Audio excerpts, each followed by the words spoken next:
ಸುಮತಿಭಿರನುಮೇಜಂ ಶುಭ್ರಕಾಜಂ ಸಖಾಜಂ ಸುಖಮಜಮನಪಾಜಂ ಮುಕ್ತ್ಯುಪಾಜಂ ವಿಮಾಜಂ ನೃಹಜಮಹಮಮೇಜಂ ಧ್ಯೇಜಮಾಮ್ನಾಯಗೇಜಂ ಸದಜಮಸದಜೇಜಂ ಶ್ರೀಸಹಾಜಂ ಭಜೇಜಂ ಅಭ್ರಮಂ ಭಂಗರಹಿತಂ ಅಜಡಂ ವಿಮಲಂ ಸದಾ ಆನಂದತೀರ್ಥಮತುಲಂ ಭಜೆ ತಾಪತ್ರಯಾಪಹಂ ಭವತಿ ಯದನುಭಾವಾತ್ಯೇಡಮೂಕೋऽಪಿ ವಾಗ್ಮಿ ಜಡಮತಿರಪಿ ಜಂತುರ್ಜಾಯತೆ ಪ್ರಾಜ್ಞಮೌಲಿಃ ಸಕಲವಚನಚೇತೋ ದೇವತಾ ಭಾರತೀ ಸಾ ಮಮ ವಚಸಿ ನಿಧತ್ತಾಂ ಸನ್ನಿಧಿಂ ಮಾನಸೇ ಚ ಮಿಥ್ಯಾಸಿದ್ಧಾಂತದುರ್ಧ್ವಾन्तವಿಧ್ವಂಸನ ವಿಚಕ್ಷಣಃ ಜಯತೀರ್ಥಖ್ಯತರನಿರ್ಭಾಸತಾಂ ನೋ ಹೃದಂಬರೆ ಅರ್ಥಿಕಲ್ಪಿತಕಲ್ಪೋऽಯಂ ಪ್ರತ್ಯರ್ಥಿಗಜಕೇಸರಿ ವ್ಯಾಸತೀರ್ಥಗುರುರ್ಭೂಯಾದಸ್ಮದಿಷ್ಟಾರ್ಥಸಿದ್ಧಯೇ ಪೂಜ್ಯಾಯ ರಾಘವೇಂದ್ರಾಯ ಸತ್ಯಧರ್ಮರತಾಯ ಚ ಭಜತಾಂ ಕಲ್ಪವೃಕ್ಷಾಯ ನಮತಾಂ ಕಾಮಧೇನವೇ ತಪಸ್ವಾಧ್ಯಾಯ ಶುಶ್ರೂಷಾ ಕೃಷ್ಣಪೂಜಾರತಂ ಮುನಿಂ ವಿಶ್ವೇಶಮಿಷ್ಟದಂ ವಂದೇ ಪರಿಮ್ರಾಟ್ ಚಕ್ರವರ್ತಿನಂ ಶ್ರೀಗುರುಭ್ಯೋ ನಮಃ ಹರಿ ಓಂ. ಇವತ್ತಿನ ದಿವಸ ನಾವು ಕಲಿಯುಗದಲ್ಲಿ ಮಾಡಬೇಕಾಗಿತ್ತು ಏನು ಅಂತ ಸ್ಮರಣೆ ಮಾಡಿಕೊಳ್ಳೋಣ. ಕಲಿಯುಗದಲ್ಲಿ ಮಾಡಬೇಕಾಗಿತ್ತು ಭಗವಂತನ ನಾಮಸ್ಮರಣೆಗೆ ತುಂಬ ಮಹತ್ವ ಕೊಟ್ಟಿದ್ದಾರೆ. ಅದರಲ್ಲಿ ಕೃತಯುಗ ಮತ್ತು ಕಲಿಯುಗದ ವ್ಯತ್ಯಾಸ ಹೇಳ್ತಾ ಬಂದರು. ಕೃತಯುಗದಲ್ಲಿ ಏನು? ಕೃತಯುಗದಲ್ಲಿ ಎಲ್ಲ ವ್ಯವಸ್ಥೆ ಚೆನ್ನಾಗಿರುತ್ತೆ, ಅನುಕೂಲತೆಗಳು ತುಂಬ ಇರುತ್ತೆ. ತುಂಬ ಅನುಕೂಲತೆಗಳಿದ್ದಾಗ ಮಾಡೋ ಕರ್ಮಾಚರಣೆಗೆ ಫಲ ಅಷ್ಟೊಂದಿಲ್ವಂತೆ. ಎಲ್ಲ ವ್ಯವಸ್ಥೆ ಚೆನ್ನಾಗಿದೆ, ಮಾಡೋದೇನು ಸುಲಭ, ಎಲ್ಲ ಅನುಕೂಲ ಇದೆ, ಆವಾಗ ಕಡಿಮೆ ಅಂತೆ.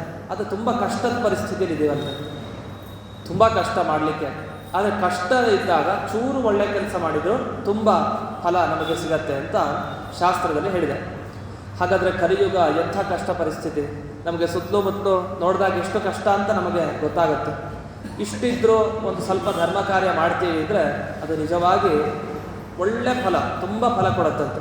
ಅದಕ್ಕೊಂದು ಉದಾಹರಣೆ ಕೊಡ್ತಾರೆ. ಏನಂದರೆ, ಮಹಾಭಾರತ ಯುದ್ಧ ಆಯಿತು. ಯುದ್ಧ ಆದ ಸಂದರ್ಭದಲ್ಲಿ ಈ ಅರ್ಜುನನಿಗೆ ಮತ್ತು ಈ ಕರ್ಣನಿಗೆ ಆಗುವಂಥ ಒಂದು ಪ್ರಸಂಗ ಉದಾಹರಣೆ ಕೊಡ್ತಾರೆ. ಈ ಅರ್ಜುನ ತಾನು ಕರ್ಣನ ರಥ ಮುಂದಿತ್ತು, ಜೋರಾಗಿ ಬಾಣಪ್ರಯೋಗ ಮಾಡ್ತಾನೆ. ಬಾಣಪ್ರಯೋಗ ಮಾಡಿದಾಗ ರಥಕ್ಕೆ ತಾಕ್ತು. ಆ ರಥ ಎಷ್ಟೋ ದೂರ ಹೋಗಿ ಬಿತ್ತಂತೆ. ಅದು ಎಷ್ಟು ಅಂದರೆ ಒಂದು 12-20 ಮೈಲಿ ಅಷ್ಟು ದೂರ ಅಂತೆ. ಅಷ್ಟು ದೂರ ಹೋಗಿ ಬಿತ್ತಂತೆ, ಒಂದೇ ಒಂದು ಚಿಕ್ಕ ಬಾಣ ಹಾಕಿದ್ದಕ್ಕೆ ಅಷ್ಟು ದೂರ. ಅರ್ಜುನ ಅಂದ್ಕೊಂಡಂತೆ, ಇದೇನಿದು ಈ ಕರ್ಣನ ಪರಾಕ್ರಮ, ನಾನು ಒಂದು ಬಾಣ ಹಾಕಿದ್ದಕ್ಕೆ ಚೂರು ನಿಂತ್ಕೊಳ್ಳಿಕ್ಕೆ ಆಗಲಿಲ್ಲ ಇವನಿಗೆ, ರಥ ಎಲ್ಲೋ ಹಿಂದಕ್ಕೆ ಹೋಗಿ ಬಿತ್ತು, ಎಂಥ ಕರ್ಮ, ಇವನೇನು ಶಕ್ತಿ ಇದೆ ಅಂತ ಸ್ವಲ್ಪ ಅಹಂಕಾರ ಪಟ್ಟನಂತೆ ಯಾರು ನಮ್ಮ ಇವನು ಅರ್ಜುನ. ಆವಾಗ ಕೃಷ್ಣ ನಗ್ತಾನಂತೆ, ಸುಮ್ಮನಾಗ್ಬಿಟ್ಟ, ಏನು ಉತ್ತರ ಕೊಡಲಿಲ್ಲ. ಆವಾಗ ಏನೋ ಹೊಗಳೂ ಇಲ್ವಂತೆ ಅರ್ಜುನನನ್ನು. ಅದೇ ಕರ್ಣ ಆ ಕಡೆಯಿಂದ ಒಂದು ಬಾಣ ಪ್ರಯೋಗ ಮಾಡಿದ್ದಂತೆ. ಮಾಡಿದಾಗ ಈ ರಥ ಸ್ವಲ್ಪ 2 ಇಂಚು ಆಚೆ ಈಚೆ ಆಯ್ತಂತೆ. ರಥ ಚಲಿಸ್ತಂತೆ ಸ್ವಲ್ಪ. ಯಾರು ಈ ಅರ್ಜುನ ಇರೋ ಕೃಷ್ಣ ಇರೋ ರಥ. ಆಗ ಹೊಗಳಲಿಕ್ಕೆ ಶುರು ಮಾಡಿದ್ದಂತೆ ಯಾರೋ ಈ ಕೃಷ್ಣ, ಎಂಥ ಪರಾಕ್ರಮಿ ಕರ್ಣ, 2 ಇಂಚು ಸರಿಸ್ಬಿಟ್ಟ ಅಂತ.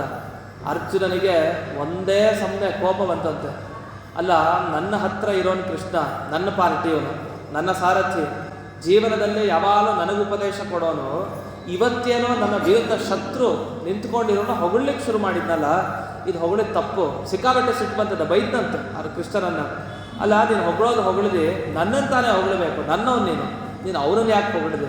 ನಮ್ಮ ಪಾರ್ಟಿ ಆ ಶತ್ರು ಪಾರ್ಟಿಗೆ ಯಾಕೆ ಸೇರಿದೆ ನೀನು? ಅವನು ಹೊಗಳಿದ್ ನೀನು ತಪ್ಪು ಅಂತ ಹೇಳಿದ್ನಂತೆ. ತಪ್ಪು ಅಂತ ಅಂದ ಕೂಡಲೇ ಕೃಷ್ಣ ನಗ್ತಾನಂತೆ, ಅಯ್ಯೋ ನೀನು ಮಾಡಿದ ದೊಡ್ಡ ಕೆಲಸ ಅಲ್ಲ, ಅವ್ರು ಮಾಡಿದ ದೊಡ್ಡ ವಿಷಯ. ಯಾಕೆಂದರೆ ತುಂಬ ಕಷ್ಟದಲ್ಲಿರೋದು ಯಾರು ಅಂದರೆ ಕರ್ಣ ಅಂತ. ಕಷ್ಟದಲ್ಲಿರೋದು ಪಾಪ, ಅವನಿಗೆ ಹುಟ್ಟಿನಿಂದಲೂ ಕಷ್ಟನೇ, ಅದು ಬೇರೆ ವಿಷಯ. ಆದರೆ ಇಲ್ಲಿ ಯುದ್ಧರಂಗದಲ್ಲಿ ತಾನು ತುಂಬ ಕಷ್ಟಪಡ್ತಾ ಇದ್ದಾನಂತೆ. ಆದರೆ ನೀನು ಅರ್ಜುನ, ನೀನು ಆರಾಮಾಗಿದ್ದಾಗ ಮಾಡೋದು ನಿನ್ನ ಕೆಲಸ ಇದೆಯಲ್ಲ, ಇದನ್ನು ಹೊಗಳೋದಲ್ಲ. ತುಂಬ ಕಷ್ಟ ಇರೋರು ಚೂರು ಮಾಡ್ತಾರಲ್ಲ, ಅದು ದೊಡ್ಡ ಕೆಲಸ ಅಂತ ಹೇಳ್ತಾರಂತೆ. ಇದರ ಅರ್ಥ ಆಗಲಿಲ್ಲ ನನಗೆ, ಸ್ವಲ್ಪ ಬಿಡಿಸಿ ಹೇಳು, ಇಲ್ಲೂ ಉಪದೇಶನೇ ಶುರು ಮಾಡಿದ್ಯಲ್ಲ ನೀನು, ಸ್ವಲ್ಪ ಬಿಡಿಸಿ ಹೇಳು ಅಂದರೆ ಅದಕ್ಕೆ ಆವಾಗ ಕೃಷ್ಣ ಹೇಳ್ತಾರಂತೆ, ಕರ್ಣ ತಾನು ಯಾರ ರಥ ಚಲಿಸಿದ ಹೇಳು? ನಮ್ಮ ರಥ ಚಲಿಸಿದ. ನಮ್ಮ ರಥ ಅಂದರೆ ನಾನು, ನೀನು, ಕಪಿಧ್ವಜ, ಹನುಮಂತ, 3 ಜನ ಇದ್ದೀವಿ.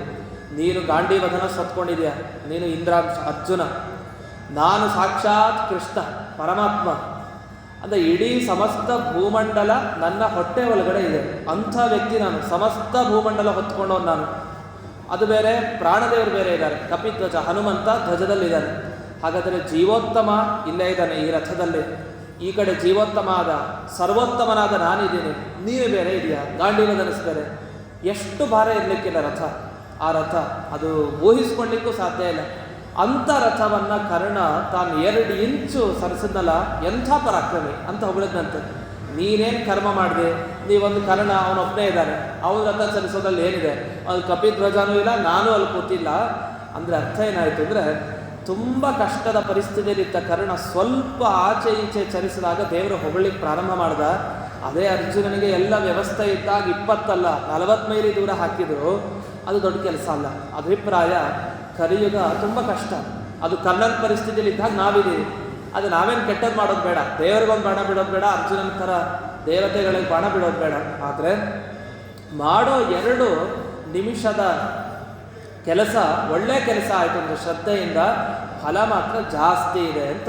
ಈ ಕಲಿಯುಗದಲ್ಲಿ ನಾಮಸ್ಮರಣೆಗೆ ಮಹತ್ವವನ್ನು ಕೊಡ್ತೀವಿ. ಯಾಕೆಂದರೆ ಅಷ್ಟು ವರ್ಷಗಳಲ್ಲಿ ಕಲಿಯುಗದಲ್ಲಿ ತುಂಬ ದುಷ್ಟರ ಸಹವಾಸದಲ್ಲಿರ್ತೀವಿ.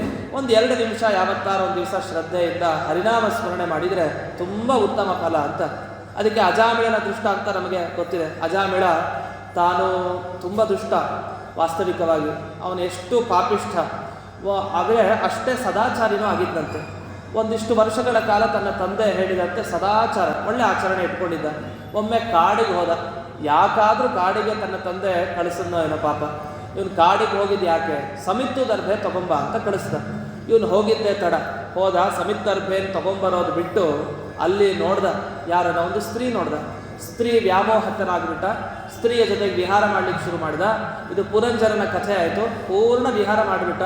ಅಷ್ಟೊಂದು 80 ವರ್ಷ ದಾಟಿ ಹೋಗ್ಬಿಟ್ಟಿದೆ. 80 ವರ್ಷ ದಾಟಾಗಿದೆ. ಇನ್ನೇನಿದು, ಚಿಕ್ಕ ವಯಸ್ಸಿನಲ್ಲಿ ಸಿಗಾಕೊಂಡ ಸ್ತ್ರೀ ಪಾಶಕ್ಕೆ. ಪೂರ್ಣ ವಿಹಾರ ಮಾಡಿದ, 80 ವರ್ಷ ಆಗೋಗಿದೆ ಮೇಲಕ್ಕೆ. ಅಷ್ಟೊತ್ತಿಗೆ ಒಂದು ಕನಸು ಬೀಳುತ್ತೆ.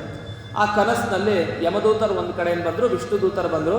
ಇಬ್ಬರಿಗೂ ಜಗಳ ಶುರುವಾಯಿತು. ನೋಡು, ನಾನು ಕರ್ಕೊಂಡು ಹೋಗ್ತೀನಿ ಅಂತ ಒಬ್ಬರು, ಇಲ್ಲ ನಾನು ಕರ್ಕೊಂಡು ಹೋಗ್ತೀನಿ ಅಂತ. ಅದಕ್ಕೆ ವಿಷ್ಣು ದೂತರು ಕೊನೆಗೆ ಹೇಳಿದ್ದೇನು, ಇಲ್ಲ ನಾವು ಕರ್ಕೊಂಡು ಹೋಗ್ಬೇಕು. ಯಾಕೆಂದರೆ ನಮಗೆ ದೇವರ ಆಜ್ಞೆ ಆಗಿದೆ. ಅವನು ಜನ್ಮವಿಡೀ ತಪ್ಪು ಮಾಡಿರ್ಬೋದು ನಿಜ, ಆದರೆ ಕೊನೆಗೆ ಒಂದು ನಾರಾಯಣ ಅಂತ ನಾಮಸ್ಮರಣೆ ಮಾಡಿದ್ನಲ್ಲ, ಅದಕ್ಕೆ ನಾವು ಕರ್ಕೊಂಡು ಹೋಗಲೇಬೇಕು ಅಂತ.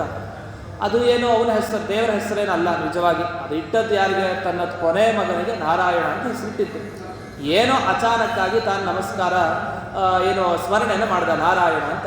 ಆ ಸ್ಮರಣೆ ಮಾಡಿದ್ದಕ್ಕೆ ನಾನು ಕರ್ಕೊಂಡು ನಾವು ಹೋಗಲೇಬೇಕು ಅಂತ ಹೇಳಿದಂತೆ. ಯಮದೂತರಿಗೆ ತುಂಬ ಬೇಸರ ಆಯಿತು. ಬೇಜಾರಾದ ಕೂಡಲೇ ಅವರು ನೇರವಾಗಿ ಯಮದೇವರ ಹತ್ರ ಹೋದ್ರಂತೆ. ನೀವೇನೋ ಕಳಿಸಿದ್ರಿ ಕರ್ಕೊಂಬರ್ಬೇಕು ಅಂತ ಇಂಥವ್ರನ್ನ, ನಾವು ಬಂದಿದ್ದಕ್ಕೆ ನಮ್ಗೆ ಅವಮಾನ ಆಯಿತು, ನೀವು ಮಾತಾಡಿ ಹೋಗಿ ಅಂತ ಹೇಳ್ತಾರಂತೆ. ಅದಕ್ಕೆ ಯಮದೇವರು ಒಂದೇ ಮಾತು ಹೇಳಿದಂತೆ, ನೋಡಿ, ನಾನು ನಿಮಗೆಲ್ಲ ಯಮ ಆದರೆ, ಜನರಿಗೆಲ್ಲ ಯಮ ಆದರೆ, ನನಗೂ ಒಬ್ಬ ಯಮ ಇದ್ದಾನೆ, ನಾ ಏನು ಮಾಡಲಿಕ್ಕಾಗಲ್ಲ, ಸುಮ್ಮನೆ ಬಿಟ್ಬಿಡಿ ಅಂತ ಯಮದೇವರಂದ್ರಂತೆ. ಅದು ಯಾರು ಅದು ನಿಜವಾದ ಯಮ? ಅದು ಭಗವಂತ ಅಂತೆ. ಭಗವಂತನಿಗಿಂತ ದೊಡ್ಡ ಯಮ ಯಾರ್ಯಾರು ಇದ್ದಾರೆ? ಯಮ ಅಂದ್ರೇನು, ಎಲ್ಲರನ್ನೂ ಶಿಕ್ಷೆ ಕೊಟ್ಟು ಎಳ್ಕೊಂಡು ಹೋಗೋನು. ಪರಮಾತ್ಮ ಇಡೀ ಜಗತ್ತಿಗೆ ಶಿಕ್ಷೆ ಕೊಡೋನು. ಒಂದು ರುದ್ರದೇವ್ರನ್ನೂ ಬಿಡಲ್ಲ, ಈ ಕಡೆ ನಮ್ಮ ಯಮದೇವ್ರನ್ನೂ ಬಿಡಲ್ಲ. ಅಂತಲ್ಲಿ ಇವ್ರನ್ನ ಆಜ್ಞೆ ಇದೆ ಭಗವಂತಂದು, ಏನಂದರೆ 3 ಇಂದ್ರಿಯಗಳು ವ್ಯರ್ಥ ಮಾಡಿಕೊಂಡ್ರೆ ಅಂಥವ್ರನ್ನ ಕರ್ಕೊಂಬನ್ನಿ ಅಂತ ಇದೆಯಂತೆ. ಯಾರ್ಯಾರು?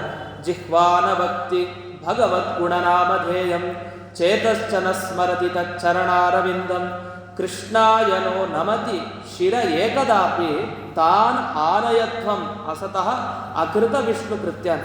ದೇವರ ಬಗ್ಗೆ 3 ಅಂತೂ ಮಾಡಬೇಕಂತೆ. ಈಗ ನಾವು ಈ ಶ್ಲೋಕ ಕೇಳಿದ್ರೆ ನಾವು ಇದಕ್ಕೆ ಸೇರ್ತೀವೋ ಇಲ್ವೋ ಅಂತ ನಾವು ನೋಡಿಕೊಂಡ್ರೆ ನಮಗೆ ಅರ್ಥ ಆಗುತ್ತೆ. ನಮಗೆ ನರಕನೋ ಇಲ್ವೋ ಅಂತ. ಜಿಹ್ವ ಅಂದರೆ ನಾಲಿಗೆ ಭಗವಂತನ ಗುಣಗಾನ ಮಾಡ್ತಾ ಇರಬೇಕಂತೆ. ಇದು ಮಾಡಿದರೆ ಅಂಥವ್ರನ್ನ ಕರ್ಕೊಂಬರಬೇಡಿ ಅಂತ ಒಂದಾಗ್ತದೆ. ಸರಿ, ಮನಸ್ಸು ಭಗವಂತನ ಸ್ಮರಣೆ ಮಾಡ್ತಾ ಇದೆಯಾ, ಅಂಥವ್ರನ್ನ ಕರ್ಕೊಂಬರಬೇಡಿ. ಕೊನೆಗೆ ಒಂದು ಸರಿನಾದರೂ ಅವನು ಜೀವನದಲ್ಲಿ ಕೃಷ್ಣನ ಪಾದಗಳಿಗೆ ತಾಕ್ಸಿರ್ಬೇಕಂತೆ ತನ್ನ ತಲೆನ, ಅಂಥವ್ರನ್ನ ಕರ್ಕೊಂಬರಬೇಡಿ ಅಂತ. ನಾವು ಕೃಷ್ಣನ ಪಾದಗಳಿಗೆ ತಲೆ ತಾಕ್ಸೋದ್ರೆ ಇದೇನರ್ಥ? ನಮ್ಮ ಖಂಡಿತ ತಲೆಗೆ ಅಂತ ಹಾಕಿರಲ್ಲ. ಯಾಕೆಂದರೆ ದೂರದಿಂದಲೇ ನಾವು ನಮಸ್ಕಾರ ಮಾಡ್ತಾ ಇರ್ತೀವಿ. ಮತ್ತು ತಲೆ ಬಾಗಿಲ್ವಲ್ಲ ಅಂದರೆ ಅದಕ್ಕೆ ತಲೆ ತಾಗೋದು ಬೇಡ, ತಲೆ ಬಾಗೋದು ಸಾಕು ಅಂತ ಒಂದು ಅರ್ಥ ಹೇಳ್ತಾರೆ. ಅಥವಾ ನಮ್ಮ ಈ ಸನ್ಯಾಸಿಗಳು ಯತಿಶ್ರೇಷ್ಠರು ಯಾರ್ಯಾರಿದ್ದಾರೆ ಅವರಿಗೆ ನಾವು ಅವರ ಪಾದಗಳಿಗೆ ನಮ್ಮ ತಲೆ ನೋತಿದ್ರೆ ಸಾಕಂತೆ. ಅದು ಬ್ರಾಹ್ಮಣರ ಅಧಿಷ್ಠಾನದಲ್ಲಿ ಸನ್ಯಾಸಿಗಳ ಒಳಗಡೆ ವಿಶೇಷ ದೇವರ ಸನ್ನಿಧಾನ ಅಂತೆ. ಹಾಗಾಗಿ ನಮಗಷ್ಟು ಸಾಕು. ಮತ್ತು ಸ್ತ್ರೀಯರಂತೂ ಖಂಡಿತ ಏನು ಮಾಡಲಿಕ್ಕೆ ಸಾಧ್ಯ ಇಲ್ಲ. ಸ್ತ್ರೀಯರು ದೂರದಿಂದಲೇ ನಮಸ್ಕಾರ ಮಾಡಬೇಕು, ಅನಿವಾರ್ಯ. ಆದರೆ ಅವರು ತುಳಸಿ ಸನ್ನಿಧಾನದ ಹತ್ತಿರ ತಾವು ಒತ್ತಿ ನಮಸ್ಕಾರ ಮಾಡಿದ್ರೆ ಆ ತಲೆಯಿಂದ ಅದೇ ಸಾಕಂತೆ. ಅದು ಭಗವಂತನ ಪಾದಗಳನ್ನು ಮುಟ್ಟಿ ನಮಸ್ಕಾರ ಮಾಡಿದಾನೆ ಲೆಕ್ಕ ಆಗಿಬರುತ್ತೆ.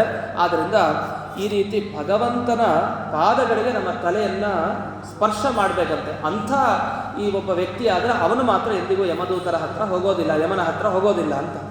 ಸರಿ, ಅದೇನೋ ಇಲ್ಲಿ ಈಗ ಅಜಾಮಿಳನ ಪ್ರಸಂಗ ಏನಾಯಿತು? ಅಜಾಮಿಳ ತಾನು ಇಷ್ಟು ದೂತರ ಕರ್ಕೊಂಡು ಹೋಗ್ತೀವಿ ಅಂತಾಯಿತು, ಸಂತೋಷ ಆಯಿತು ಇವರಿಗೆ. ಇಷ್ಟು ತಪ್ಪು ಮಾಡಿದ್ರು ನನ್ನನ್ನು ಕರ್ಕೊಂಡು ಹೋಗ್ತಾರಲ್ಲ ಇವರು, ಜನ್ಮವಿಡೀ ತಪ್ಪು ಮಾಡ್ತಾ ಬಂದೆ, ಕೊನೆಗೊಂದು ನಾರಾಯಣ ಅಂದಿದ್ದಕ್ಕೆ ನನ್ನ ಕರ್ಕೊಂಡು ಹೋಗ್ತಾರಲ್ಲ, ನಾನು ಎಂಥ ಪುಣ್ಯಾತ್ಮ ಅಂತ ಅನ್ಕೊಳ್ತಾ ಇದ್ದ. ಅಷ್ಟೊತ್ತಿಗೆ ಎಚ್ಚರ ಆಗೋಯ್ತು. ಅಯ್ಯೋ ಇದೆಲ್ಲ ಕನಸು ಅಂತ ಗೊತ್ತಾಯ್ತು. ಮತ್ತೇನು ಮಾಡಬೇಕು ನಾನು? ಆಗ ಅವನು ಮನಸ್ಸು ಬದಲಾಯಿಸಿದಂತೆ. 80 ವರ್ಷ ಆಗಿದೆ, ವಯಸ್ಸಾಗಿದೆ ನನಗೆ. ಈ ವಯಸ್ಸಿಗೆ ನನಗೆ ಜ್ಞಾನೋದಯ ಆಯಿತು. ಇನ್ನು ಮುಂದೆ ನಾನು ಭಗವಂತನ ನಾಮಸ್ಮರಣೆ ಏನೋ ಒಂದು, ಅದು ಕನಸಿನಲ್ಲಿ ಒಂದು ರೀತಿ ಕೊನೆಗೆ ನಾರಾಯಣ ಅಂತಿದ್ದಕ್ಕೆ ಇಷ್ಟು ದೇವರು ವಿಷ್ಣುದೂತರನ್ನ ಕರೆಸಿ ನನ್ನ ಕರ್ಕೊಂಡು ಹೋಗ್ತಾರೆ ಅಂತ ಅನುಗ್ರಹ ಮಾಡೋದಿದ್ರೆ ನನಗೆ ಇದರಿಂದ ಸೂಚನೆ ಸಿಕ್ತು, ನಾನಿಲ್ಲಿ ಸಾಧನೆ ಮಾಡ್ತೀನಿ ಅಂತ ಸೀದಾ ಹರಿದ್ವಾರಕ್ಕೆ ಹೋದಂತೆ. ಹರಿದ್ವಾರ ಅಲ್ಲಿ ಹೋಗಿ ಒಂದು 13 ವರ್ಷಗಳ ಕಾಲ ತಾನು ನಿರಂತರ ತಪಸ್ಸನ್ನು ಮಾಡ್ತಾನೆ. ಆಮೇಲೆ ಅಜಾಮಿಳ ಸದ್ಗತಿಯನ್ನು ಪಡಿತಾನೆ ಅಂತ. ಇದರ ಬಗ್ಗೆ ಒಂದು ಘಟನೆ ಹೇಳ್ತಾರೆ. ಏನಂದರೆ, ಗುರು ಶಿಷ್ಯರಿಬ್ಬರಿದ್ರಂತೆ. ಗುರುಗಳು ಒಳ್ಳೆ ಪೌರೋಹಿತ್ಯ ಮಾಡಿಸೋರು, ಶಿಷ್ಯನಿಗೆ ಎಲ್ಲ ಕಲಿಸ್ಕೊಟ್ಟಿರ್ತಾರೆ. ಒಂದನ್ನು ಮಾತ್ರ ಕಲಿಸಿರಲ್ಲಂತೆ, ಜ್ಯೋತಿಷ್ಯವನ್ನು ಕಲಿಸಿರಲ್ಲಂತೆ. ಯಾಕೆಂದರೆ ನನ್ನ ಬಗ್ಗೆ ನೀವು ಗೊತ್ತಾಗಿತ್ತು ನಾಳೆ ದಿವಸ ಅಂತ ಅದನ್ನು ಕಲಿಸಿರಲಿಲ್ಲ. ಜ್ಯೋತಿಷ್ಯ ಚೆನ್ನಾಗಿ ಕಲಿಸಿದರೆ ಶಿಷ್ಯನ ಹತ್ರ ಒಂದ್ಸಲಿ ಈ ಕೇಳ್ಕೊಂಬರ್ತಾರಲ್ಲ, ಇಂಥ ಕಾರ್ಯಕ್ರಮ ಮಾಡಿಸ್ಕೊಡಿ, ಏನಾದ್ರು ಪ್ರಾಯಶ್ಚಿತ್ತ ಇದ್ರೆ ಹೇಳಿ ಅಂತೆಲ್ಲ ಕೇಳ್ಕೊಂಬರೋ ರೀತಿ ಇಬ್ಬರು ದಂಪತಿಗಳು ಬಂದ್ರಂತೆ. ಅವ್ರು ಪ್ರಾಯಶ್ಚಿತ್ತಕ್ಕೆ ಅಂತ ಕೇಳಲಿಕ್ಕೆ ಬಂದಿದ್ದಾರೆ. ನಾವು ತುಂಬ ತಪ್ಪು ಮಾಡಿದ್ವೋ ಏನೋ ಗೊತ್ತಿಲ್ಲ, ನಮ್ಮ ಜಾತಕದಲ್ಲಿ ಏನಿದೆಯೋ ಗೊತ್ತಿಲ್ಲ, ನೀವು ನಮ್ಮ ಗುರುಗಳ ಶಿಷ್ಯರು, ನೀವಾದರೂ ಹೇಳಿ. ಗುರುಗಳು ಊರಿಗೆ ಹೋಗಿದ್ದಾರೆ, ಅವ್ರು ಇಲ್ಲ, ನೀವಾದರೂ ಹೇಳಿ ಏನಾದ್ರು ಪ್ರಾಯಶ್ಚಿತ್ತ ಮಾಡ್ಕೊಳ್ಳಿಕ್ಕೆ ಅಂತ. ಅದಕ್ಕೆ ಅವರು ಪ್ರಾಯಶ್ಚಿತ್ತ ಹೇಳಬೇಕಲ್ಲ ಶಿಷ್ಯ. ಅವನಿಗೆ ಜಾತಕ ಕೈ ಕೊಟ್ಟಂತೆ. ಜಾತಕ ನೋಡ್ದ, ಇವನಿಗೆ ಯಾವ ಗ್ರಹನೂ ಗೊತ್ತಿಲ್ಲ, ಕುಂಡಲಿ ಗೊತ್ತಿಲ್ಲ, ಏನೂ ಗೊತ್ತಿಲ್ಲ. ಏನು ಹೇಳಬೇಕು? ಯೋಚನೆ ಮಾಡಿದ ಸುಮಾರು ಹೊತ್ತು ಯೋಚನೆ ಮಾಡಿದ, ಏನು ಮಾಡಬೇಕು ಇದನ್ನು ಹೇಳಲಿಕ್ಕೆ ತೀರ್ಮಾನ ಅಂತ. ಅದಕ್ಕೆ ಕೊನೆಗೆ ಅವನಿಗೆ ಕೇಳಿದ್ದಂತೆ, ಎಲ್ಲೋ ಪ್ರವಚನ ಹೋಗ್ಬೇಕಾದ್ರೆ ಕೇಳಿದ್ದಂತೆ. ಏನಂದರೆ, ಭಗವಂತನ ನಾಮಸ್ಮರಣೆ ಮಾಡಿದರೆ ಆಗ ನಮಗೆ ಎಲ್ಲದಕ್ಕೂ ಪ್ರಾಯಶ್ಚಿತ್ತ ಅದು ಒಂದೇ ಅಂತ. ಓಹೋ, ಎಲ್ಲದಕ್ಕೂ ಪ್ರಾಯಶ್ಚಿತ್ತ ಭಕ್ತಿ ಶ್ರದ್ಧೆಯಿಂದ ಭಗವಂತನ ನಾಮಸ್ಮರಣೆ ಮಾಡೋದು, ಅದು ಕಲಿಯುಗದಲ್ಲಿ ವಿಶೇಷವಾಗಿ. ದೇವರನ್ನು ನೆನಪಿಸ್ಕೊಳ್ಳೋದಕ್ಕಿಂತ ಇನ್ನೇನು ಪ್ರಾಯಶ್ಚಿತ್ತ ಬೇಕು? ಯಾವುದೇ ಸತ್ಕರ್ಮ ಮಾಡಿದ್ರು ಇದೇ ತಾನೆ ಕೊನೆಗೆ ಅಂತ. ಅದಕ್ಕೆ ಯೋಚನೆ ಮಾಡಿದಂತೆ. ಇವ್ರಿಗೆ ಒಂದ್ಸಲಿ ಹೇಳಿದ್ರೆ ಡೌಟ್ ಬಂದ್ಬಿಡ್ಬೋದೋ ಏನೋ, ಒಂದ್ಸಲಿ ಭಗವಂತ ನಾಮಸ್ಮರಣೆ ಮಾಡಿದ್ರೆ ನಿಮಗೆ ಪ್ರಾಯಶ್ಚಿತ್ತ ಅಂತ ಹೇಳಿದ್ರೆ ಡೌಟ್ ಬರ್ಬೋದು. ಒಂದು ಕೆಲಸ ಮಾಡೋಣ, 3 ಸಲ ನೀವು ಕೃಷ್ಣ ನಾಮಸ್ಮರಣೆ ಮಾಡ್ತಾ ಇರಿ, ನಿಮಗೆ ಒಳ್ಳೇದಾಗತ್ತೆ, ಪ್ರಾಯಶ್ಚಿತ್ತ ಇಷ್ಟೇ ಸಾಕು ನಿಮಗೆ. ಯಾಕೆ ನಿಮ್ಮ ಜಾತಕ ಎಲ್ಲ ತುಂಬ ಚೆನ್ನಾಗಿದೆ. ಅದೇನಂದರೆ ಸ್ವಲ್ಪ ಆಚೆ ಈಚೆ ಹೇಳಿಬಿಟ್ರೆ ಇವ್ರು ಏನೋ ತಪ್ಪಾಗ್ಬಿಟ್ರೆ ನಾಳೆ ದಿವಸ ಜಾತಕ ಎಲ್ಲ ತುಂಬ ಚೆನ್ನಾಗಿದೆ ರೀ, ಏನೋ ಒಂದು ಚಿಕ್ಕ ದೋಷ ಇದೆ, ಒಂದು 3 ಸಲ ಕೃಷ್ಣ ನಾಮಸ್ಮರಣೆ ಮಾಡಿ ಹೋಗ್ರಿ ಅಂತ ಕಳಿಸ್ಬಿಟ್ರಂತೆ. ಕಳಿಸಿದಂಗೆ ಸಂತೋಷ ಆಗೋಯ್ತು ಅವ್ರಿಗೆ, ದಂಪತಿಗಳಿಗೆ. ಪುಣ್ಯ, ದೊಡ್ಡ ದೊಡ್ಡ ಹೋಮ ಹೇಳಲಿಲ್ಲ, ಕೂಡ್ಲಿಕ್ಕೆ ಕಂಪಲ್ಸಿ ಇಲ್ಲ, ಹೊಗೆ ಕುಡಿಯೋ ಏನೂ ಇಲ್ಲ ಸಮಸ್ಯೆ. ಒಂದು 3 ಸಲ ಕೃಷ್ಣನಾಮಸ್ಮರಣೆ ತಾನೆ ಆಯಿತು ಅಂತ ನಮಸ್ಕಾರ ಮಾಡಿ ಹೋದ್ರಂತೆ. ಗುರುಗಳಿಗಿಂತ ಗುರುಗಳ ಶಿಷ್ಯರೇ ವಾಸಿ. ನಮ್ಮ ಗುರುಗಳ ಹತ್ರ ಬಂದಿದ್ದರೆ ಇನ್ನೂ ಒಂದಿಷ್ಟು ಹೇಳಿರೋರು, ಇವ್ರು ಹೇಳಿದ್ರು 3 ಸಲ ಕೃಷ್ಣನಾಮಸ್ಮರಣೆ ಮಾಡಿದರೆ ಸಾಕು ಅಂತ. ಅಷ್ಟೊತ್ತು ಗುರುಗಳ ಆಚೆಯನ್ನು ಬಂದರು, ದಂಪತಿಗಳು ಹೊರಟೋಗಿದ್ರು. ಮುಖ ನೋಡ್ತಾರಂತೆ ದೂರದಿಂದ. ಯಾಕೆ ಇವ್ರು ಬಂದಿದ್ರು ಇಲ್ಲಿ? ಬಂದರು ಸೀದಾ ಬಂದು ಶಿಷ್ಯನ ಬಳಿ ಕೇಳಿದ್ರು, ಯಾಕೆ ಬಂದಿದ್ರು ಇವರು? ಏನಿಲ್ಲ, ಅವ್ರಿಗೊಂದು ಪ್ರಾಯಶ್ಚಿತ್ತ ಹೇಳಬೇಕಾಗಿತ್ತು ಗುರುಗಳೇ, ಅದಕ್ಕೆ ಬಂದಿದ್ರು. ನೀವಿರಲಿಲ್ಲ ಅಂತ ಹೇಳಿದೆ, ಅದೇ ಗೊತ್ತಿತ್ತು ನೀವಿಲ್ಲ ಅಂತ, ಅದಕ್ಕೆ ನನ್ನ ಹತ್ರ ಕೇಳಿದ್ರು, ನಾನು ಪ್ರಾಯಶ್ಚಿತ್ತ ಹೇಳಿಬಿಟ್ಟೆ. ಗಾಬರಿ ಆಗೋಯ್ತು ಗುರುಗಳಿಗೆ. ಯಾಕೆಂದರೆ ಅವ್ರು ಹೇಳಿದ್ದು ಯಾವತ್ತೂ ಸುಳ್ಳಾಗಿರಲಿಲ್ಲ. ಈಗ ತಮ್ಮ ಮಾನ ಮರ್ಯಾದೆನೂ ಹೋಗೋ ಪರಿಸ್ಥಿತಿ ಇದೆ, ಶಿಷ್ಯಂದು ಹೋಗೇ ಹೋಗುತ್ತೆ. ಅದನ್ನು ನೀನು ನನ್ನ ಮಾನ ಮರ್ಯಾದೆ ಕೊಡಿದ್ರೆ ಏನು ಹೇಳಿದೆ? ಪ್ರಾಯಶ್ಚಿತ್ತ ಏನು ಹೇಳಿದೆ ಅವ್ರಿಗೆ? ಅದಕ್ಕೆ ಇಲ್ಲ, 3 ಸಲ ಕೃಷ್ಣನಾಮಸ್ಮರಣೆ ಮಾಡಿದರೆ ನಿಮ್ಗೆ ಒಳ್ಳೇದಾಗತ್ತೆ ಅಂತ ಹೇಳಿದ್ದೀನಿ ಅಂತ. ಅಯ್ಯಯ್ಯೋ, ಎಂಥ ತಪ್ಪು ಮಾಡಿದ್ದೀನಿ ನೀನು, ಇಂಥ ತಪ್ಪು ಮಾಡಬಾರ್ದಿತ್ತು ನೀನು ಅಂತ. ಅದಕ್ಕೆ ಶಿಷ್ಯ ಅನ್ನಂತೆ, ಏನು ತಪ್ಪು ಮಾಡಿದ್ದೀನಿ ನಾನು? ಏನು ತಪ್ಪು ಮಾಡಿದೆ ನಾನು? ಯಾವ ತಪ್ಪನ್ನು ಮಾಡಲಿಲ್ಲ ನಾನು ಹೇಳಿದ್ದು ಒಂದೇ, ಕೃಷ್ಣನಾಮಸ್ಮರಣೆ 3 ಸಲ. ಇದರಲ್ಲಿ ಗುರುಗಳೇ ಏನು ತಪ್ಪಿದೆ? ಯಾವ ಜಾತಕ ನೋಡಿ ನೀವು ಈ ಥರ ಪರಿಹಾರ ಹೇಳ್ತಾರೆ, ಅದರಲ್ಲೇನಿದೆ ಅಂತ. ಅದಕ್ಕೆ ಅವರು, ನೀನು ಮಾಡಿದ ಒಂದು ತಪ್ಪನ್ನು ಹೇಳ್ತೀನಿ ಕೇಳು. ನೀನು ಕೃಷ್ಣನಾಮ ಸ್ಮರಣೆ ಮಾಡಿ ಅಂತ ಹೇಳಿದ್ದು ಸರಿ, ಅದರಲ್ಲೇನು ತಪ್ಪಿಲ್ಲ. ಆದರೆ 3 ಸಲ ಅಂತ ಹೇಳಿದೆಲ್ಲ ಅದು ತಪ್ಪು ಅನ್ನೋದು. ನಾವು 3 ಸಲ ಅಂತಂದರೆ ನಮ್ಗೆ ಅನ್ಸುತ್ತೆ ಕೃಷ್ಣ ಕೃಷ್ಣ ಕೃಷ್ಣ ಎಲ್ಲಿರೋದೆಲ್ಲ ಬರುತ್ತಲ್ವ, 3 ಸಲಿನೇ ಬರೋದು ಅದೆಲ್ಲ. ಮತ್ತು 3 ಸಲ ಅಂತ ತಪ್ಪು ಯಾಕೆ? ಅಯ್ಯಯ್ಯೋ, ನೀನು ಸ್ವಲ್ಪ ಯೋಚನೆ ಮಾಡಬೇಕಾಯಿತು. ಅವರಿಗೆ 1 ಸಲ ಕೃಷ್ಣನಾಮ ಸ್ಮರಣೆ ಶ್ರದ್ಧೆ ಭಕ್ತಿಯಿಂದ ಹೇಳಿದರೆ ಸಾಕು, ನಿಮಗೆ ಪ್ರಾಯಶ್ಚಿತ್ತ ಅದೇ ಅಂತ ಹೇಳಿದರೆ ಸಾಕಾಗ್ತಾ ಇತ್ತು. 3 ಸಲ ಯಾಕೋ ಹೇಳಿದೆ ಅಂತದ್ರಂತೆ. ಶಿಷ್ಯನಿಗೆ ಆಗ ಬಡ್ದಾಗಾಯ್ತಂತೆ. ಛೇ ಛೇ ಛೇ, ಎಂಥ ಗುರುಗಳು, ತತ್ವಜ್ಞಾನಿಗಳು. ಅಂದರೆ ನಾವು ಮಾಡೋ ಕೆಲಸ ಒಂದು ಕ್ಷಣದಲ್ಲಿ, ಒಂದೇ ಒಂದು ಕ್ಷಣ ಶ್ರದ್ಧೆ ಭಕ್ತಿಯಿಂದ ಹೇಳಿದರೆ ಸಾಕಂತೆ. ನಮ್ಮ ಅಜಾಮಿಳ ಅಂತವನಿಗೆ ಒಂದೇ ಸರಿ, ಅದು ಕೊನೆಗಾಲದ ನಾರಾಯಣ ಅಂತ ಹೇಳಿದ್ದಕ್ಕೆ ಕರ್ಕೊಂಡು ಹೋಗ್ತಾರಂತೆ. ಅಷ್ಟೆಲ್ಲ ಒಳ್ಳೆಯದಾಗತ್ತೆ. ಅಂದರೆ ನಾವು ಮಾಡೋ ಸುಮಾರು ವರ್ಷಗಳ ಕೆಲಸಗಳಲ್ಲಿ ಒಂದು ಕೆಲಸ 1 ಸಲ 1 ನಿಮಿಷ ಶ್ರದ್ಧೆಯಿಂದ ಆಗಿರ್ಬೇಕಂತಷ್ಟೇ. ಅದಕ್ಕೆ ದೇವರು ಕಾಯ್ತಾ ಇರ್ತಾನಂತೆ. ಅದನ್ನು ನೋಡಿ ತಕ್ಷಣ ಫಲ ಕೊಡ್ತಾನೆ ಅಂತ. ಆವಾಗ ಗೊತ್ತಾಯಿತು ಅವನು ಒಳ್ಳೆಯ ಶಿಷ್ಯ. ಇನ್ನು ಮುಂದೆ ಹೇಳೋದಿದ್ರೆ ಒಂದೇ ಸರಿ ಹೇಳ್ತೀನಿ, 3 ತನಕ ಹೋಗೋದೇ ಇಲ್ಲ ಅಂತ ಹೇಳಿದ್ರಂತೆ. ನಮಗೆಲ್ಲ ಹಾಗಲ್ಲ, 3 ಸಲ ಅಲ್ಲ, 1 ಸರಿ ಅಲ್ಲ, ನಾವು 1000 ಸರಿ ಮಾಡ್ತಾ ಇರಬೇಕು. ಹೇಗೆ ಅಂದರೆ ಗಾಯತ್ರಿ ಮಂತ್ರ ಜಪ ಅವರು 1008 ಅಂತ ಹೇಳಿರ್ತಾರೆ. ನಾವು ಅದನ್ನು ನಮಗೆ ಬಂದ ಹಾಗೆ ನಿಲ್ಲಿಸ್ಕೊಂಡು 100ಕ್ಕೆ ಬಂದು 108 100 ಅದೆಲ್ಲ ಆಗುತ್ತೆ. 54 54, ಆಮೇಲೆ ಇನ್ನೊಂದು 24ಕ್ಕೆ ಬಂದ್ವಿ, ಇನ್ನೊಂದು ಕೊನೆಗೆ 10ಕ್ಕೆ ಬಂದ್ವಿ, 10 ಆದಮೇಲೆ 5ಕ್ಕೆ ಬಂದ್ವಿ, 4ಕ್ಕೆ ಬಂದ್ವಿ. ಹೇಗಿದ್ರು ಭಗವಂತನ ಬಗ್ಗೆ ಶ್ರದ್ಧೆ ಭಕ್ತಿಯಿಂದ ಹೇಳಿದ್ರೆ 1 ಸರಿ ಸಾಕಲ್ಲ, 1 ಸರಿ ಮಾಡೋಣ ಅಂತ ಅಂದ್ಕೊಂಡು ಕೊನೆಗೆ ಅದನ್ನು ಬಿಟ್ಟು ಭಗವಂತನ ನಾಮಸ್ಮರಣೆ ಸಾಕು, ಒಂದೇ ಗಾಯತ್ರಿ ಆಗಬೇಕು, ಸಂಧ್ಯಾವಂದನೆ ಆಗಬೇಕು ಅಂತ ಹೋದರೆ ಎಲ್ಲ ಅನರ್ಥ ಆಗಿಬಿಡುತ್ತೆ. ಅದರಿಂದ ಎಚ್ಚರದಿಂದ ಮಾಡೋ ಕೆಲಸಕ್ಕೆ ಶ್ರದ್ಧೆ ಯಾವಾಗ ಬರುತ್ತೋ ಗೊತ್ತಿಲ್ಲ, ಅದು ಬರಲಿ ಅಂತ ಅಂದ್ಕೊಂಡು ಮಾಡ್ತಾ ಇರಬೇಕು ಅಂತ. ಅಂತೂ ಯಜಾಮಿಳ ಪ್ರಸಂಗದಲ್ಲಿ ಇಂಥ ಒಂದು ಸಂದೇಶ ಬಂತು. ಇಷ್ಟಾಗಿ ಮುಂದಕ್ಕೆ ಹೋಗೋಣ. ಮುಂದೆ ಪ್ರಚೇತಸರ ಬಗ್ಗೆ ಹೇಳ್ತಾರೆ. ಈ ಪ್ರಚೇತಸರು ತಾವು ಸಮುದ್ರದ ಒಳಗಡೆ ತಪಸ್ಸನ್ನು ಮಾಡಲಿಕ್ಕೆ ಹೋಗ್ತಾರೆ. ತಪಸ್ಸನ್ನು ಮಾಡಲಿಕ್ಕೆ ಹೋದವರು ಒಂದು 10 ಜನ ಅವರು ತಪಸ್ಸನ್ನು ಮಾಡಿ ಮುಗಿಸಿದ್ದಾರೆ. ಮೇಲಕ್ಕೆ ಬರ್ತಾರೆ. ಮೇಲಕ್ಕೆ ಬಂದರೆ ಅವ್ರಿಗೆ ಓಡಾಡ್ಲಿಕ್ಕೆ ಜಾಗ ಇಲ್ಲ. ಯಾಕಂದರೆ ಪೂರ್ತಿ ಭೂಮಿ ಎಲ್ಲ ಮರಗಿಡಗಳೆಲ್ಲ ಬೆಳ್ಕೊಂಡ್ಬಿಟ್ಟಿದೆಯಂತೆ. ಅದನ್ನು ನೋಡ್ತಾರೆ, ಮರಗಳೆಲ್ಲ ಬೆಳ್ಕೊಂಡಿದೆ, ಹೋಗೋದು ಹೇಗೆ? ಸಿಟ್ಟು ಬಂತಂತೆ. ಏನು ನಮಗೆ ಅಡ್ಡಗಾಲಾಗಿದ್ದಾರೆ ಇವರೆಲ್ಲ ಮರಗಳು, ಬಹುಶಃ ದುಷ್ಟ ದೈತ್ಯರಿರಬೇಕು ಇವರೆಲ್ಲ ಅಂತ. ಇನ್ನೇನು ಬಾಯಿಂದ ಅಗ್ನಿಯನ್ನು ಹೊರಗೆ ಹಾಕಿ ಸುಟ್ಟಾಕ್ಬಿಡ್ಬೇಕು ಅಂತ ಸಂಕಲ್ಪ ಮಾಡಿದ್ರು. ಅಷ್ಟೊತ್ತಿಗೆ ಮೇಲಿಂದ ಚಂದ್ರದೇವ ನೋಡ್ತಾ ಇದ್ದಂತೆ. ಯಾರು ಹೋದ್ರು ಏನು, ಮೇಲಕ್ಕೊಂದು ಸೂರ್ಯ ನೋಡ್ತಾನೆ ಇರ್ತಾನೆ, ಇಲ್ಲ ರಾತ್ರಿ ಕಾಲದಲ್ಲಿ ಚಂದ್ರ ನೋಡ್ತಾ ಇರ್ತಾನೆ. ಚಂದ್ರ ನೋಡಿದಂತೆ ಅಯ್ಯಯ್ಯೋ ಎಂಥ ತಪ್ಪನ್ನು ಮಾಡ್ತಾ ಇದ್ದಾರೆ, ಈ ಮರ ಗಿಡಗಳೆಲ್ಲ ಹೋದರೆ ಜನರ ಕಥೆ ಏನು, ಜನರು ಬಾಳೋದು ಹೇಗೆ ಅಂತ. ಅದಕ್ಕೆ ಪಾಪ ಚಂದ್ರ ಹಾಗೆ ಯೋಚಿಸ್ದ. ನಾವೀಗ ಚಂದ್ರ ನೋಡ್ತಾನೇ ಇರ್ತಾನೆ, ಅವನು ಮುಂದೆನೇ ಕಡಿತಾನೇ ಇರ್ತೀವಿ ಎಲ್ಲ ಆ ಪ್ರಕೃತಿ ಪರಿಸರವನ್ನು. ಅವನು ಅಷ್ಟು ಚಂದ್ರ ನೋಡಿ ಬಂದಂತೆ, ನೇರವಾಗಿ ಇಳಿದು ಬಂದಂತೆ ಪ್ರಚೇತಸರ ಬಳಿ ಬಂದು, ನೀವು ತಪ್ಪು ಮಾಡ್ತಾ ಇದ್ದೀರಿ, ದಯವಿಟ್ಟು ಈ ಮರ ಗಿಡಗಳನ್ನು ರಕ್ಷಣೆ ಮಾಡಿ ಅದನ್ನು ಸಂಹಾರ ಮಾಡಬೇಡಿ, ಅಗ್ನಿಯನ್ನು ಹೊರಗಡೆ ಹಾಕಬೇಡಿ ನಿಮ್ಮ ಮುಖದಿಂದ ಅಂತ. ಅದಕ್ಕೆ ಯಾಕೆ ಹಾಕಬಾರ್ದು, ಇವರೆಲ್ಲ ತಪ್ಪು ಮಾಡ್ತಾ ಇದ್ದಾರೆ ನೋಡಿ, ಅವಕ್ಕೆ ಹೇಳೋದು ವ್ಯವಸ್ಥೆ ಮಾಡಿಸಿ, ಹೊರತು ಕೋಪದಿಂದ ಮಾಡಬೇಡಿ. ಜಾಗ ಬಿಡದೆ ಅಂದರೆ ನಿಮಗೆ ನೀವೇನೋ ಒಂದು ಹೇಳಿ ಉಪಾಯದಿಂದ ಜಾಗ ಬಿಡಿಸ್ಕೊಡಿ, ಹಾಗಂಥೇಳಿ ಕೋಪದಿಂದ ಶಾಪ ಕೊಟ್ಬಿಡೋದ. ದೊಡ್ಡವರಾಗಿರಬೇಕು, ನೀವ್ಯಾಕೆ ಹೀಗೆ ಮಾಡ್ತಾ ಇದ್ದೀರಿ, ಸರಿ ಸರಿ ಆಯಿತು ನಾನು ಹಾಗೇನು ಮಾಡಲಿಕ್ಕೆ ಹೋಗಲ್ಲ ಅಂತ ಪ್ರಕೃತಿಯ ರಕ್ಷಣೆಯನ್ನು ಅಂದಿನ ದಿವಸ ಚಂದ್ರನ ಮುಖಾಂತರ ನಡೆಸಿದ್ರಂತೆ. ಇಷ್ಟೊತ್ತಿಗೆ ಮುಂದಕ್ಕೆ ಇದೇ ವರ್ಣನೆ ಮಾಡ್ತಾ, ಅಂದರೆ ಪ್ರಕೃತಿಯ ರಕ್ಷಣೆ ಮಾಡೋದು ನಮ್ಮ ಕರ್ತವ್ಯ ಅಂತ. ಇನ್ನೊಂದು ಘಟನೆ ಇದೆ, ಬಹಳ ಸುಂದರವಾದ ಘಟನೆ. ಮುಂದೆ ಭಾಗವತಲ್ಲಿ ಹೇಳ್ತಾ ಈ ಹರಿಯಶ್ವರ ಶಬಲಾಶ್ವರ ಬಗ್ಗೆ ಬರುತ್ತೆ. ಅದು ನಾಳೆ ದಿವಸ ನಾನು ಹೇಳ್ತೀನಿ. ಒಂದು 10 ಪ್ರಶ್ನೆ ಇದೆ, 10 ಪ್ರಶ್ನೆಗೆ 10 ಉತ್ತರ ಹೇಳ್ತಾರೆ. ಇದು ನಮಗೆ ಹರಿವಂಶದಲ್ಲಿ ಭಾಗವತಲ್ಲಿ ಎರಡೂ ಕಡೆ ನಮಗೆ ಮಿಶ್ರಿತವಾಗಿ ಬರುವಂಥ ವಿಷಯ. ಇದರ ಬದಲು ನಮಗೆ ಈ ವೃತ್ತಾಸುರನ ಪ್ರಸಂಗಕ್ಕೆ ಹೋಗೋಣ. ಅಲ್ಲಿ ವಿಶ್ವರೂಪಾಚಾರ್ಯರು ಮತ್ತು ಇಂದ್ರದೇವರು ಇವರಿಬ್ಬರ ಪ್ರಸಂಗಕ್ಕೆ ಹೋಗೋಣ. ಅಲ್ಲಿ ಇಂದ್ರದೇವರು ಒಮ್ಮೆ ತಮ್ಮ ಆಸ್ಥಾನದಲ್ಲಿ ಕೂತಿದ್ದಾರೆ, ಸ್ವರ್ಗದಲ್ಲಿ ಕೂತಿದ್ರೆ ಆಚೆ ಬೃಹಸ್ಪತ್ಯಾಚಾರ್ಯರು ಬರ್ತಾರಂತೆ. ಗುರುಗಳು, ದೇವತಾ ಗುರುಗಳು ಬಂದ್ರೆ ಆಚೆ. ಬೃಹಸ್ಪತ್ಯಾಚಾರ್ಯ ಇಲ್ಲದೆ ಹೋದರೆ ಇಂದ್ರದೇವರಿಗೆ ಏನೂ ಇಲ್ಲ. ಇಂದ್ರದೇವರಿಗೆ ಒಂದು ಸಾಮರ್ಥ್ಯ, ಶಕ್ತಿ, ದೈತ್ಯರನ್ನು ಸಂಹಾರ ಮಾಡಬೇಕು ಅಂದರೆ ಅದಕ್ಕೆ ಮುಖ್ಯ ಆಧಾರ ಸ್ತಂಭ ಯಾರು? ಇವರು ಬೃಹಸ್ಪತ್ಯಾಚಾರ್ಯರು.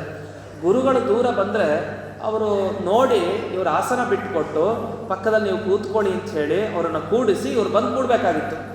ಆದರೆ ಇಂದ್ರದೇವರು ಏನು ಮಾಡಿದರು, ಶಚೀದೇವಿ ಜೊತೆ ತಿರುಗಿಕೊಂಡು ಅಲ್ಲಿ ಅವರು ವಿಹಾರವನ್ನು ಮಾಡ್ತಾ ಇದ್ದಾರೆ. ಏನೋ ಅದು ತಮಾಷೆ ಆಗೋಯ್ತು. ಇವರು ನೋಡಲೇ ಇಲ್ಲ, ಬಂದು ಲೆಕ್ಕಿಸಲೇ ಇಲ್ಲ. ಅಯ್ಯೋ ಇವ್ರು ದಿವಸ ಇದ್ದಂತೆ ಗುರುಗಳು ಅನ್ನೋ ರೀತಿ ಅವಮಾನ ಮಾಡಿದ್ರಂತೆ. ಯಾರು? ಇಂದ್ರದೇವರು. ಏನು ಅವಮಾನ? ಬಂದಾಗ ಗೌರವ ಕೊಡದೆ ಇರೋದೇ ಅವಮಾನ. ಬಂದು 5 ನಿಮಿಷ ನಿಂತರಂತೆ ಗುರುಗಳು. 5 ನಿಮಿಷ ಬೃಹಸ್ಪತ್ಯಾಚಾರ್ಯ ನಿಂತರು, ಏನೂ ಇಲ್ಲ. ಈಗ ನೋಡಿದ್ರೆ ಸುಮ್ಮನೆ ಹಾಗೆ ಶಚೀದೇವಿ ಜೊತೆ ಮಾತಾಡ್ತಾ ಅಲ್ಲೇ ಮುಳುಗಿಬಿಟ್ಟಿದ್ದಾರಂತೆ.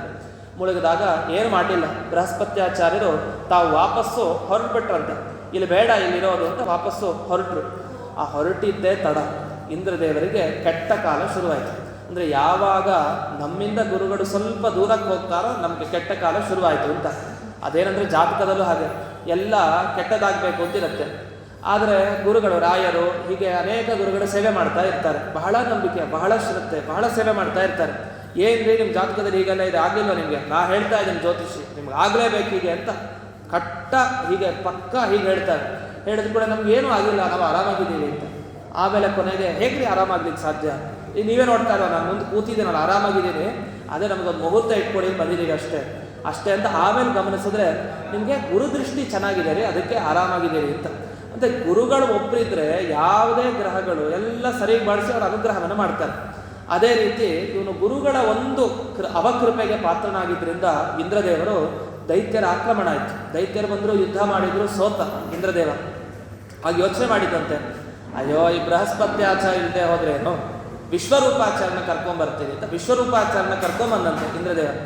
ಏನು ಒಬ್ಬರು ಗುರುಗಳು ಬೇಕಾನೆ ರಕ್ಷಣೆ ಮಾಡಲಿಕ್ಕೆ, ಈ ಬೃಹಸ್ಪತ್ಯಾಚಾರ ಹೋದರೆ ಏನಂತ, ನಾಳೆ ಬರ್ತೀನಿ ಅಂತ. ವಾಸ್ತವಿಕವಾಗಿ ಏನಂದರೆ ಬೃಹಸ್ಪತ್ಯಾಚಾರ ಮೊದಲು ಹುಡುಕ್ತಾನಂತೆ. ಅಷ್ಟು ಇಂದ್ರದೇವರ ದುಷ್ಟರಲ್ಲ. ಬೃಹಸ್ಪತ್ಯಾಚಾರ್ಯನ ಹುಡುಕ್ತಾರೆ, ಕ್ಷಮೆ ಕೇಳಬೇಕು ಅಂತ ಓಡೋಗ್ತಾನಂತೆ. ಯಾರು? ಇಂದ್ರದೇವ.